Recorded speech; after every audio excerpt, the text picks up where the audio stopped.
Assalamualaikum warahmatullahi wabarakatuh. Saat ini kita mencoba mengupas salah satu instalasi pengolahan air limbah Batik ya di Kampung Batik di Kelurahan Kauman, Kota Pekalongan. Kota Pekalongan merupakan kota batik yang masyarakatnya banyak memproduksi batik. Ya, batik itu ada batik tulis, printing, cap, dan sablon.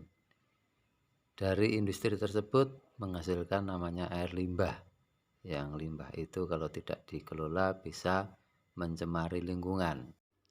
Ini adalah limbah batik yang memiliki karakteristik berwarna pekat, TSS tinggi, BOD, COD juga cukup tinggi, serta memiliki juga kandungan logam berat. Kita akan berkunjung di salah satu sentra industri batik di Kelurahan Kauman, di mana di Kelurahan Kauman banyak industri batik, printing, cap maupun sablon, dan di sana juga sudah tersedia instalasi pengolahan air limbah ya, dengan metode fisika dan biologi. Tahap pertama, limbah masuk ke bak ekualisasi.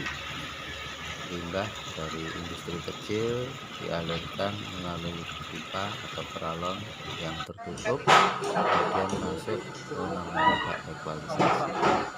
Bak ekualisasi ini berfungsi untuk pengendapan, jadi partikel-partikel yang besar, sampah-sampah yang besar itu nanti diendapkan, jadi nanti di dasar bak. Kemudian fungsi yang lain adalah untuk menghomogenkan pH serta parameter-parameter pencemar lainnya. Bak ekualisasi juga berfungsi untuk menangkap minyak dan lemak. Kalau bahasa perbatikan itu malam, jadi malam itu nanti akan terapung di atas sehingga bisa diambil secara manual yang nantinya bisa digunakan untuk produksi kembali.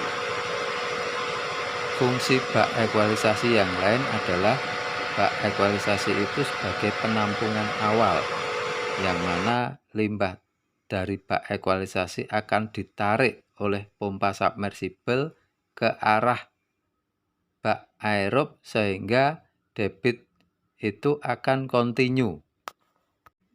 Ini adalah pompa submersibel yang bekerja apabila limbah itu akan mencapai pada ketinggian tertentu di bak ekualisasi, kemudian akan berhenti jika limbah itu levelnya akan turun di bak ekualisasi.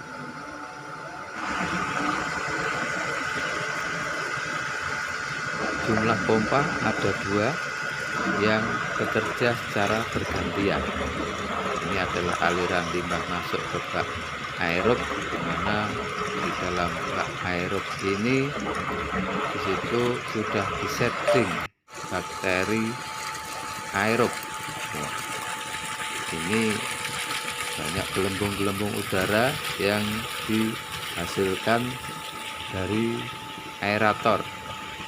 Udara yang masuk di bak aerasi ini akan membantu pertumbuhan bakteri, di mana bakteri tersebut akan mendegradasikan polutan-polutan pencemar.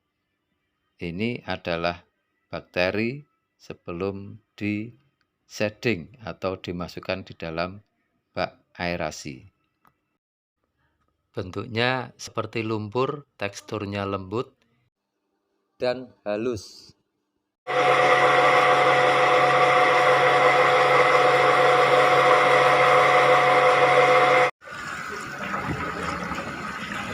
Aerasinya seperti ini, jadi banyak udara yang mengandung oksigen yang dialirkan ke bak aerasi. Di sini bakteri akan hidup dengan baik apabila ada bantuan oksigen. Ini adalah pengambilan sampel untuk mengukur SV30.